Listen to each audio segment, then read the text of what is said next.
Aluva Pulinchode ambulance മറിഞ്ഞ ഒരാൾ മരിച്ചു. കാലടി സ്വദേശി എസ്തപ്പാനാണ് മരിച്ചത്. 3 പേർക്ക് പരിക്കേൽക്കുകയും ചെയ്തു. നിതിൻ അംബുജൻ കൊച്ചിയിൽ നിന്ന് ഈ വാർത്ത അപ്ഡേറ്റ് ചെയ്യും. Nithin, good morning. എന്താ സംഭവിച്ചത്?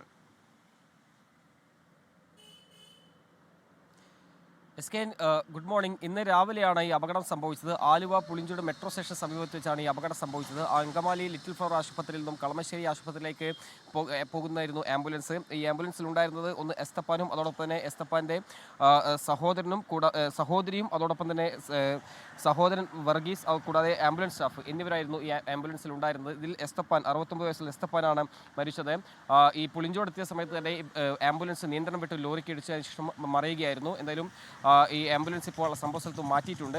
കുടിവെള്ളം നിറക്കുന്ന ഒരു ടാങ്കർ ലോറിക്ക് ഇടിച്ചാണ് ആംബുലൻസ് മറിഞ്ഞത്. മെട്രോ സ്റ്റേഷൻ സമീപത്ത് ചേർന്ന് ഈ അപകടം സംഭവിച്ചത്. ഈ അപകടത്തിലാണ് എസ്തപ്പാൻ എന്ന 69 വയസ്സുള്ള കാലടി വളാഞ്ചേരി വീട്ടിൽ എസ്തപ്പാൻ മരിച്ചിരിക്കുന്നത്. എന്തായാലും മറ്റ് 3 പേർക്ക് വർഗീസ് അതോടൊപ്പം തന്നെ ഭാര്യ റോസി കൂടാതെ ആംബുലൻസ് സ്റ്റാഫ് എന്നിവർക്ക് പരിക്കേറ്റിട്ടുണ്ട്. ലോകത്തെവിടെയായാലും ഏത് സമയത്തും 24 വാർത്തകളും ഓഗ്മെന്റഡ് റിയാലിറ്റി പാക്കേജുകളും എക്സ്പ്ലെയിനറുകളും വിശദമായി കാണാൻ ഞങ്ങളുടെ യൂട്യൂബ് ചാനൽ നിങ്ങൾക്ക് സബ്സ്ക്രൈബ് ചെയ്യാം.